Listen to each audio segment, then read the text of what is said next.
On this episode, we chat with Phil Jablon, author of the awesome new photo book on Thailand's standalone cinemas. So, if you want some great insight into the long and fascinating history of cinema in Thailand, you'll dig this episode of the Bangkok podcast.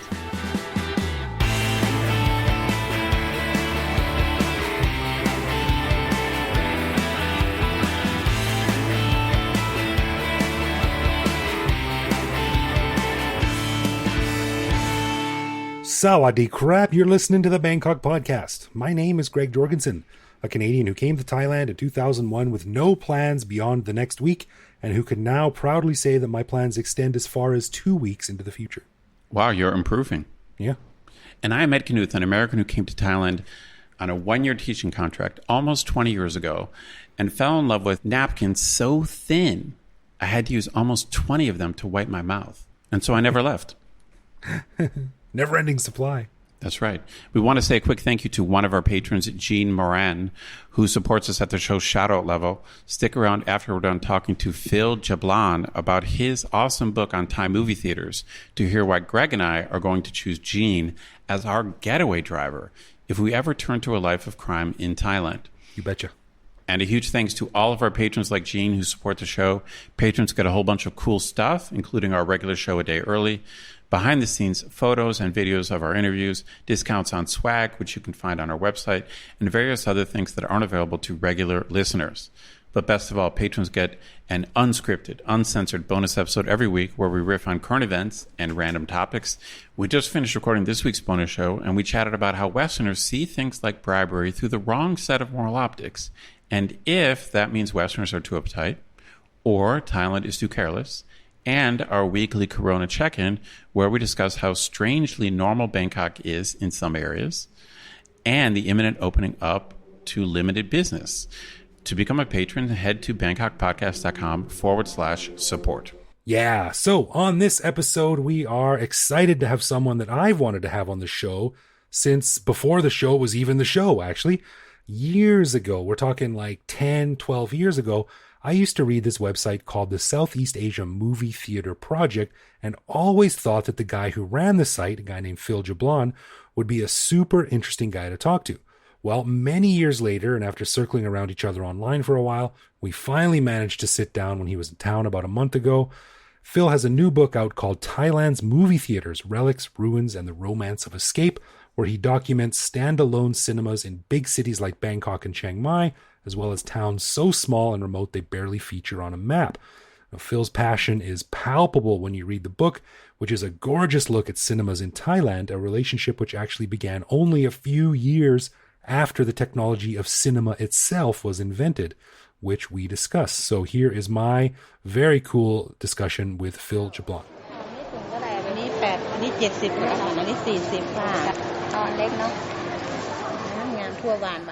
All right, Phil, thanks for taking the time out of your busy schedule and meeting me. Welcome to the Bangkok podcast. Thank you very much, Greg. It's my pleasure. Yeah, well, I've been reading your blog for a long, long time, many years now, and that is the Southeast Asia Movie Theater Project. When did you start that blog? If I remember correctly, it was either at the end of 2008 or early 2009, but in that vicinity. Okay, so this is about the time that Facebook and Twitter were sort of becoming what they are today. Blogging was well established, but maybe not so much in Asia. So really, you started it out of just a pure love of old movie theaters. What particularly do you love about old movie theaters? Why not old banks, right, or abandoned buildings or something like that? Good question. Well, I'm from Philly, and growing up in Philly as a kid in the 80s and early 90s, the downtown of the city was lined with movie theaters. Oh, yeah? Single screen or formerly single screened and then twinned movie theaters, basically up and down the downtown. And that was just the thing that I did with my family. It was part of growing up there, going to the movies. And by the time I became a teenager, I was, in school and then sometimes cutting school to go sneak into these movie theaters. But by the time I became an adult, and, I kind of had a greater understanding and full freedom of what it was, of living in the city and, had no restrictions on where I could go, and kind of had a better sense of what the city was really all about. They were all gone. Oh, really? They had all closed, and a number of them were destroyed. And I remember being in my early 20s, being in college, being in a kind of melancholy state of mind and looking for something to do other than going to bars and doing the college thing. And one of the things I wanted to do was go to a movie. And there was nothing downtown in this huge metropolis with this, very bustling downtown area. There's not a single old movie theater left. We had two kind of multiplex art house theaters, but in terms of the old school standalone movie theaters, they had all closed. That's kind of how I feel when I'm down on Silom. I don't want to see a movie. There's nothing remotely close to here now. Although now House Theater is down at the new Samian Midtown Mall. Oh, right, new right. House Independent Cinema. It's good. Anyway, I'm derailing it. So you want to see a movie, but you couldn't. Couldn't see a movie, and it just it bummed me out. Like, why Philadelphia? Why does this huge old city not have any movie theaters? This is pathetic. Right. We're a historic city. We've got to have a historic theater, but we didn't. So it just in my mind it was a major detriment to the city. Right. Yeah. So it sounds like your story is similar to mine. The most I grew up watching movies and loving movies when I was a kid. In fact, I wanted to be an astrophysicist when I was growing up. It's all I wanted to do. Then I got to sort of junior high school, and realized that I sucked at math. So I fell back into my second love, which was film. And one of the first, most salient movie experiences I remember having was back in the day. Me and my buddy Warren, we told my mom we were going to go to see Crocodile Dundee in the movie theater. So I remember I got $6 in quarters from my mom because she just had a big bowl of change. And we went to see Crocodile Dundee, but we didn't. We snuck in to see Aliens. And I scared the crap out of me. Still one of my favorite movies. But those early formative years of growing up, if you happen to fall into the movie rut or the cycle, it sticks with you until you grow up. So you've had this love of movie theaters, and so why Asia then? What made you decide to come to Asia? I mean, it's obviously a dynamic spot with a lot of history that's modernizing quickly, but in some spots anyway. But why Asia? Well, actually, it started through film, really. In one of those last downtown Philly movie theaters that was still in operation, it was probably about 1993. I went with my dad to see a rare screening of a Jackie Chan film. This was before Jackie Chan, stormed America. Right. And it was a very small storm, if you probably remember. He wasn't very successful. So this one theater had a Chinese print of Super Cop, aka with Police Story. With Michelle Yeoh. With Michelle Yeoh. That's a badass movie. It's a great one. Yeah. So we went to see that at this little downtown movie theater that had a tiny screen and maybe a screening room of maybe 150 seats or something. I was like 12 or 13, and my mind was blown. Yeah. I was like, wow, this was incredible. I grew up watching mainstream Hollywood movies, action stuff, all that kind of stuff, and coming out of the theater after seeing that, I was really like, wow, this is a new kind of thing. It's like nothing you've ever seen before. It's like nothing I'd ever right? seen. Jackie Chan was, jumping off of buildings and whatnot and hanging from helicopters, and it was clearly him. Yeah, that was the one where the finale was in Jakarta or KL. Exactly. Where they are on the train and he falls into the train car full of durians and has this. Exactly. It's a great film. Fantastic. Yeah. So, and besides that, just the locations were so exotic to, a kid from Philadelphia. Yeah. Wow, where the hell is this? There's nothing around here that looks even remotely like this. And I remember leaving the theater all riveted and walking back through the city with my dad. My dad like coming up to me and saying, what's great about a movie like this, son, is that guys like you and I will probably never have the chance to go to places like this, but we can see them in this movie. And I was like, I'll show you, Dad. I'm going to go to those places one day. He meant well, but yeah. Definitely meant well. That's cool. That's awesome. Well, it's funny that this project and you sort of were sitting in Thailand, because Thailand actually has a long history with cinema. And actually, I just copied a couple of quick things from the internet here to read off. But if listeners, if you're not aware, Auguste and Louis Lumiere, who were the guys that invented cinema, the cinema camera, the technology of the cinema camera, they had a film exhibition that toured in Southeast Asia in 1894. And on 9th of June, 1897, the wonderful Parisian cinematograph was screened in Bangkok and is the first known film screening in Thailand. So 1897, that's 123 years ago. So Thailand is like the OG film capital of Asia. And that same year, the film of the visit to Europe by King Chulalongkorn was brought back to Thailand, along with camera equipment acquired by the king's brother, Prince Tongtam Sambasatra. And he is considered the father of Thai cinema, and he made many films, and his work was shown commercially. So that was where the film industry in Thailand got its start, like even before the 20th century. So cinema in Thailand has a long history. It goes way back. So it's fitting that while the original blog that you did was all of Southeast Asia, this book that is I'm holding right now is called Thailand's Movie Theaters. So how did you decide to settle? How did you settle on making a book? How did you decide where you wanted it to be based, and how did it start, and how long did it take? The book was an offshoot of the blog, really. I had been, I started this blog in 2008, 2009. Right. Had taken photos of hundreds of theaters at this point.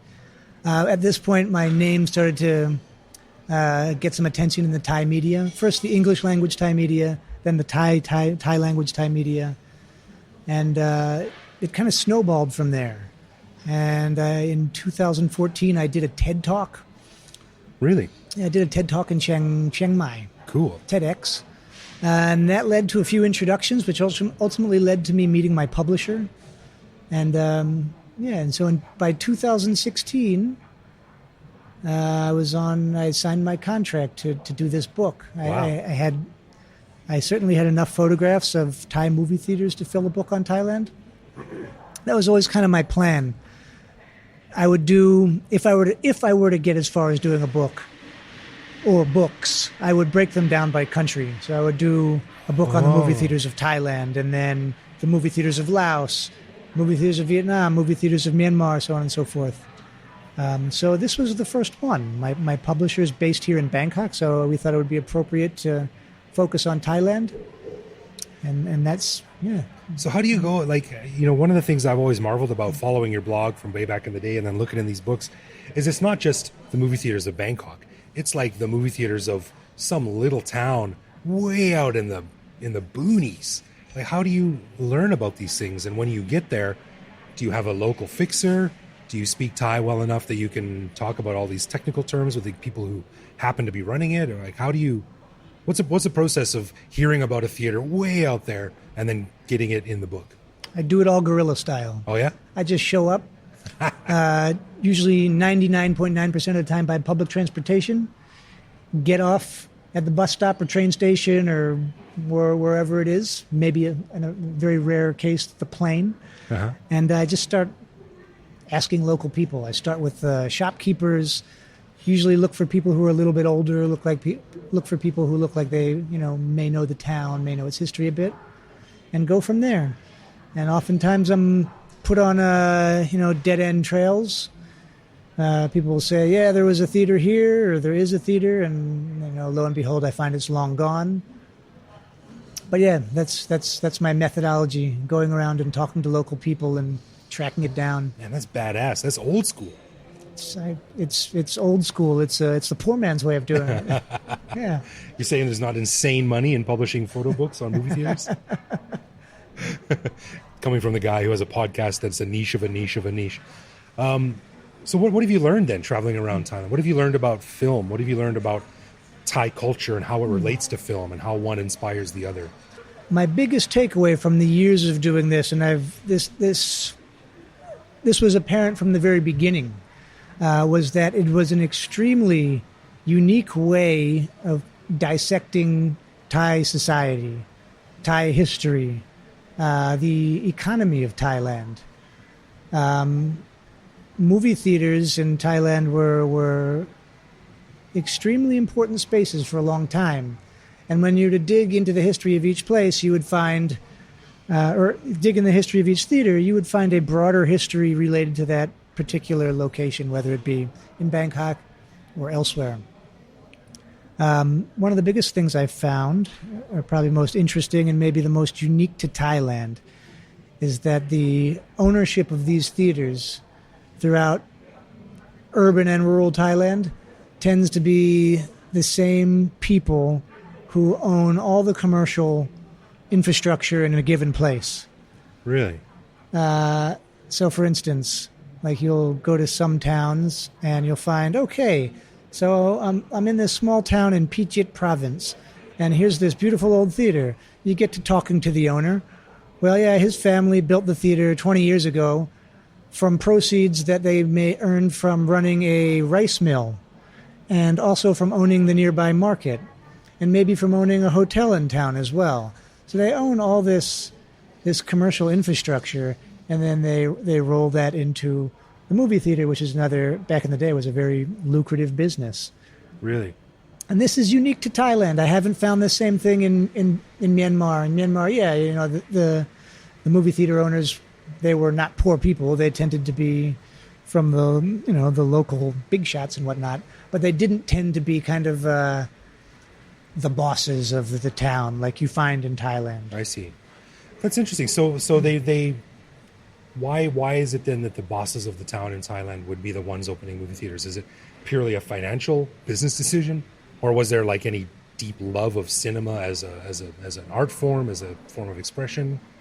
It would be a little bit of that. It would. Also think about it. If you are the big person in the land, if you're the boss, it's very nice to control the main means of communication, which was the movie theater 50 years ago. People didn't have television. Maybe people had radios, but in terms of controlling the media for the locality, it's a nice thing to have in your portfolio. Sounds very nice, comrade. There you go. This just popped into my head. Do you think there is any parallel between the role that a movie theater plays and the role that temples have played in Thailand's history? Temples have been sort of the place where everyone gathers, where everyone meets, where everyone goes to do group things or community things. Do you think there's any parallel with the movie theater, or was there? Nowadays, maybe not so much, but back in the day in some small town? I would, and I have described movie theaters in the exact same way you just described the temple. Really? Yeah, absolutely. There was the meeting place. It was, they would have events there. They would have more than just movies. If let's say a band was traveling through the country, traveling around, right. Well, they would be booked at the movie theater. Where else are you what other venue is going to, be able to accommodate large amounts of people and have a stage? Right. It's not like they've got an Elks Hall or a Shriners place or something, right? Interesting. So this book, Thailand's Movie Theaters, Relics, Ruins, and the Romance of Escape, it's really beautiful, and we're going to put a couple of photos on the blog, on the show notes here, but it's not just photos of the theaters. I mean, there are beautiful photos of each theater and a write-up of why it's in the book and its history and the years it was active. But there's also some really, look at that. I just got this page. Beautiful old Thai movie posters. And I just opened a page. It's got a triple spread of the Rambo movies, the original 3 Rambo movies. And Thai movie posters are an art unto themselves.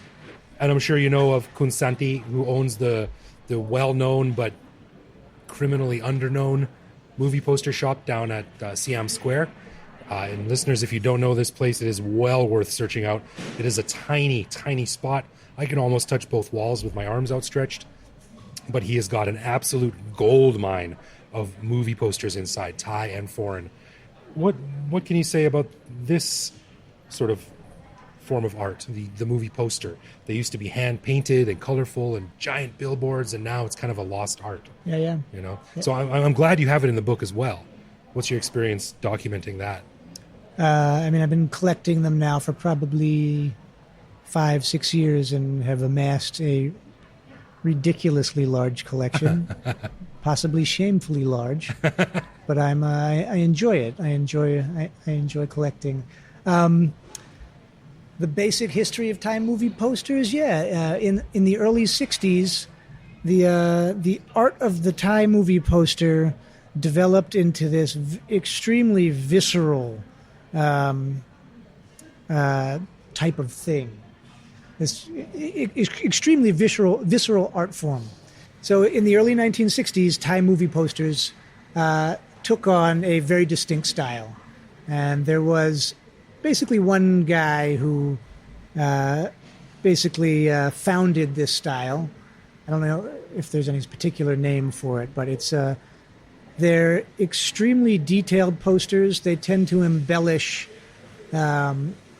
In the early days, when things were when things were a little bit more conservative, they tended to embellish romance and these kinds of things, very PG style. As the style developed into the 70s and 80s, they became much more visceral and tended to highlight violence and gore and sex and all that kind of stuff. And from what I've been told, and from what I've learned over the years about the development of the movie industry in Thailand, is so movie theaters start to boom in the early 1960s. They start to be built all over the country, and you're getting people who before this never had access to cinema, especially in rural areas. Yeah. Or maybe intermittently they had access to traveling exhibitors. But they never had a permanent cinema hall.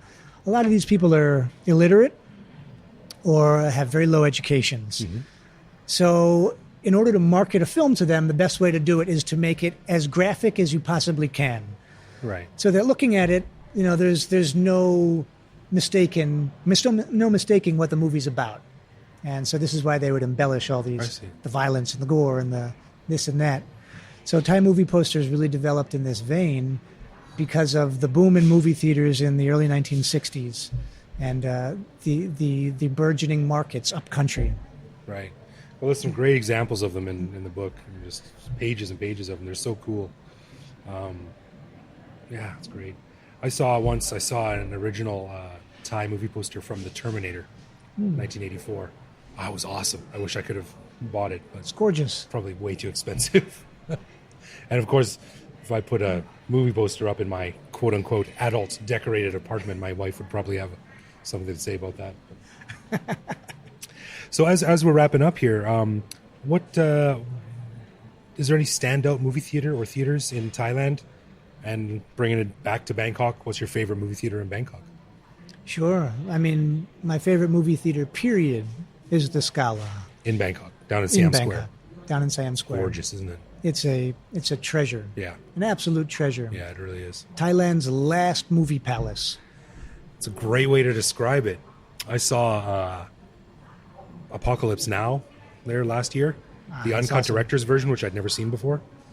And a couple years before that, I was about to go and see Lawrence of Arabia, one of my favorite movies, on the big screen. I've never seen it on the big screen before. It was a Father's Day, December 5th. And I get up in the morning and I'm ready to go, and my son vomits all over the floor.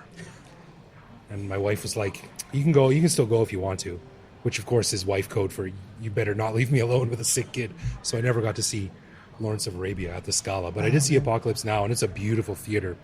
We did actually cover it in season 2 back with me and Evo as sort of one of Bangkok's undiscovered or forgotten gems, which is an interesting episode if you're a fan of movie theaters, listeners out there. But it's a beautiful spot. Do you think it's going to last much longer because that land is owned by Chula? It's a great question. I wish I had a definitive answer for you. Man. But I know the contract for the current operator, which is Apex, the Apex company. They used to be the biggest theater company in the country. Their contract runs through 2021. Then, I haven't heard any announcements other than that. Something tells me that given all the media attention it's received over the years, the fact that the Thai economy isn't exactly booming these days, and the changing demographics of the country leads me to believe, and maybe this is just wishful thinking on my part, but there is part of me that legitimately believes that it will be spared and it will be kind of reprogrammed in some way.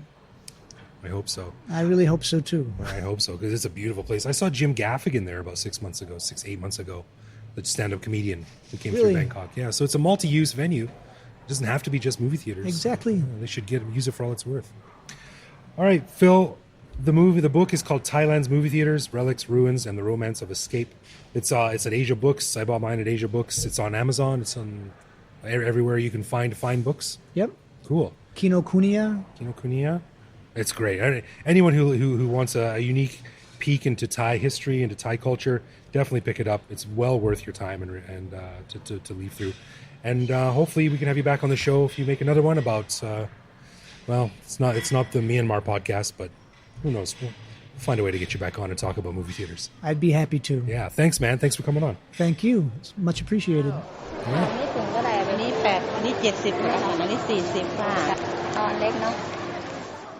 All right. Huge thanks to Phil for coming on the show. It was great to finally meet him. Really interesting conversation. And we did the interview about a month before this episode aired, actually. And since then, he has told me to tell you, listeners of the Bangkok podcast, that if you're in Asia and would like his book and get a free vintage movie theater ticket from back in the day, you can contact him directly through his Facebook page. Just search for the Southeast Asia Movie Theater Project. He's also on Twitter at SE Asia Theater, or I highly recommend checking out his Instagram page at Thai_poster_bliss, which has some awesome, incredible Thai movie posters there going way back into the decades past. And for all other orders outside of Asia, you can just visit Amazon or your favorite fine bookseller. All right, let's get into some Love, Loathe, or Live With, where one of us picks a particular aspect of living in Bangkok, which we then discuss and decide if it's something we love about living here, loathe about living here, or have come to accept as something that we just have to learn to live with, no matter how we feel about it. And this week, man, it's over to you. All right, Greg, I know you're not a big drinker, but I want your opinion. I don't know if you've ever had Thai moonshine, or at least that's what we'd call it in English. Now, the cheapest kind of Thai whiskey is sometimes known as Lao Khao, like white alcohol. White alcohol.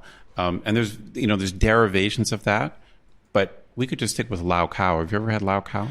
Yes, I have. I'm not a big drinker, but I have had many a stumbling night in the 20 years I've been here. So I am very familiar with Lao Khao. What's your take? I mean, no, we got to set the frame. I mean, this is low end, cheapest kind of Thai village kind of stuff. So it's like moonshine. Yeah, we have to put that in perspective. But considering all of that, what's your take on Lao Khao? Years ago I used to lead tours sometimes, in which a lot of times used to end up at Soy Cowboy. For these various groups of people, like corporate events and stuff like this. And there was a little sort of mom and pop grocery store about halfway down the Soy. I haven't been there in years. I don't know if it's still there. But if you went in and it was like a grocery store, like a little 7-Eleven or something, like a little corner store, and you would ask for Lao Khao, and they would pull out like this bottle from behind the counter with a couple of shot glasses. Right. And charge you 10 baht a shot glass, and you do a couple of shots at this little convenience store and then run back out into the Soy. Right. I would say I live with it. I don't have a really strong opinion either way. I feel the same way about that as I do about doing a shot of tequila. Like, I'll do it, but I don't really enjoy it. It's more of a social lubricant kind of thing that you like a social, like a ceremony that you take part in. But okay, I like that. Here's my take on it, which is roughly the same as yours. Considering how dirt cheap it is, it's really not that bad. It's the kind of thing. It's when I was first offered it, I was thinking, "Oh my God, this is going to be turpentine." Yeah, exactly. You're just like, "Oh my God, like this is poison." And it's just not that bad. That's the best way to describe it. It's not that bad. It's fine. If someone said, "Would you like a shot of Lao Khao or a shot of Sambuca?" I would definitely take the Sambuca. Right. But I'll do a round if it comes around. Sure, I've got no problem with that. But so I'm going to say solid live with on that one.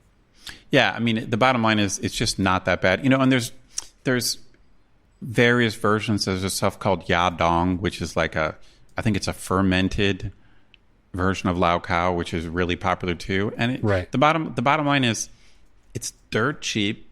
It's not bad. I'm not sure it's 100% safe, and I wouldn't recommend drinking a lot of it.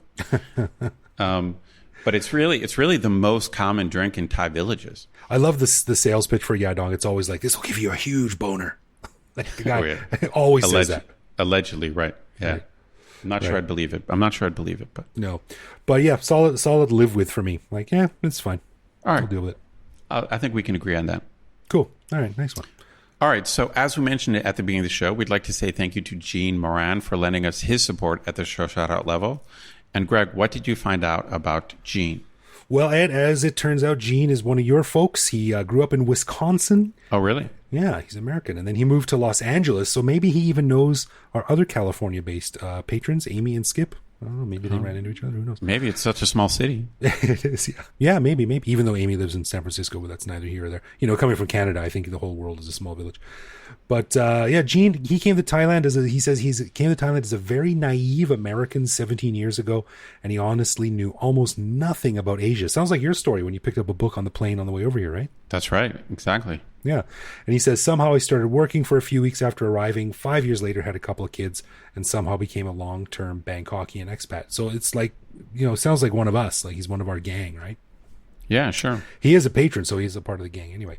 But check this out. He says, Gene says he drives from Bangkok to upcountry all the time, and he lives in the Lad Prau area, which is a traffic nightmare. I don't know if you've been up there lately, but they're now adding the BTS extensions and stuff. Oh, yeah, it's a nightmare. Yeah, it's awful driving up there. So I'm thinking that if anyone is going to be our man, if the Bangkok podcast sort of fades out and we need a new profession and we turn to a life of crime, we have to rob banks or something like that, I think our man is Gene for the getaway driver. Works for me. You know, it's really hard to come by a good getaway driver. You know, as I was writing this earlier, I thought of you and me like running and jumping into like hailing a taxi and jumping in and like in our terrible Thai, like bye, don't buy, police. You know, just like this, it would be this Laurel and Hardy ridiculous sketch of these two hapless idiots trying to get away. So, Gene, if you're waiting outside the bank for us, me and Ed will run out, and we'll be able to give you like precise directions on where to go and use all the slang for getaway. So you're a getaway man, a getaway driver, man. Works for me. Yeah, I was thinking of, have you ever seen that movie, Baby Driver? I do know the movie. I don't think I've ever watched the whole thing, but I do know the movie. It's great. It's a great movie, and it's all about these bank robbers who have this young driver who's partially deaf, and he composes all of his getaway drives to really cool music. So I'm thinking, Gene, me, and you, Ed, we need to sit down and come up with like a Bangkok podcast playlist, getaway playlist. And we can set our getaway to music or something like that. But Gene's our man. Excellent. Works for me. Thanks, Yeah. Gene. Thanks, Gene, for your support. We appreciate it, man. And we hope to see you at the meetup to end all meetups that we are going to be having when all this stuff is over. Don't know when, maybe 2022, but it'll happen. So we hope to see you there. And thanks for your support. We appreciate it, buddy. Thank you. All right. A final thanks to all of our patrons who help keep the show ad-free. Patrons get a ton of cool perks and the warm, fuzzy feeling knowing that they're helping support the show. Find out more by clicking support on our website.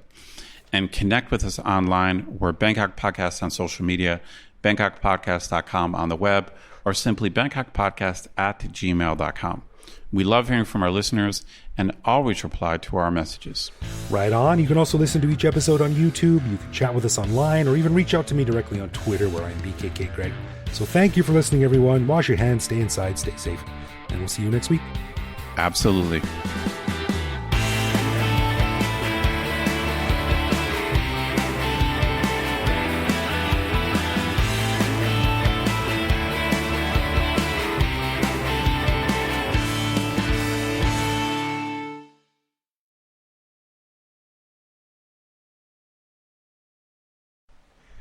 Guys, believe it or not, we recorded that show without making any mistakes at all. I've got nothing to put on the end here, but I will update you on some important news. I just shaved my quarantine beard off, and I am in pain. I feel like I shaved for the very first time back when I was a wee boy of 9 years old. It hurts, my friends. It hurts. I'm going to rest.